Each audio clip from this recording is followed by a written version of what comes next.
இவங்களுக்கு இனிமே போர் திறன் கிடையாது. இது சரண்டர். இது எந்த வார்த்தையுமே நம்ம மிக்ஸ் பண்ணிக்க வேணாம். அமெரிக்க அதிபர் அவரோட உள்ளூர் அரசியலுக்காக அதை பேசுறது வேற விஷயம்.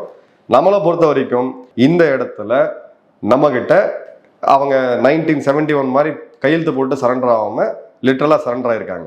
ஆனா இந்த இடத்துல சில முக்கியமான விஷயங்கள் இருக்கு. இனிமே பாகிஸ்தான் அணு ஆயுதத்தை போடுமா அப்படின்னு சொல்லி எந்த மீடியாவுமே எங்கிட்ட கேட்கணும்னு அவசியமே இல்லை. அவங்க அணு ஆயுதங்கள் மேலேயே இந்தியா கிட்டத்தட்ட போய் ஒரு சாம்பிளுக்கு குண்டு போட்டு காமிச்சிட்டாங்க. இந்த அணு ஆயுத பப்பெல்லாம் இனிமே வேகாது. இனிமே அந்த டாபிக்கை பத்தி இந்தியாவோட செக்யூரிட்டி எக்ஸ்பர்ட்ஸ் யாருமே யோசிக்க கூட மாட்டாங்க. ரெண்டாவது, இந்த சீஸ்ஃபயர் முழுவதும் நம்ம டேர்ம்ஸ்ல வந்திருக்கும். அந்த டேர்ம்ஸ் என்னன்றது 12ஆம் தேதி அபிஷியலா வெளியில வரும். ஒரு நாள் பொறுத்துருங்க.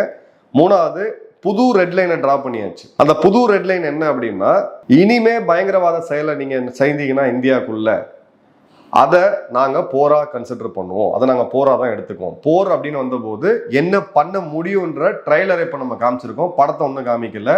நாளைக்கு அக்னி, பிரளய், பிரம்மோஸ் எல்லாத்தையும் நம்ம யூஸ் பண்ண ஆரம்பிச்சோம்னா பாகிஸ்தான்ல ராணுவம் எல்லாம் அங்க இருக்கக்கூடிய தளபதிகள் விட்டு ஓடிட்டு அவங்க ராணுவ வீரர்கள் கீழே இருக்கக்கூடிய வீரர்கள் சரண்டர் ஆகிற நிலைமைக்கு வந்துடும். சரண்டர் கையெழுத்து போட கூட அங்கே ஆள் இருக்க மாட்டாங்க.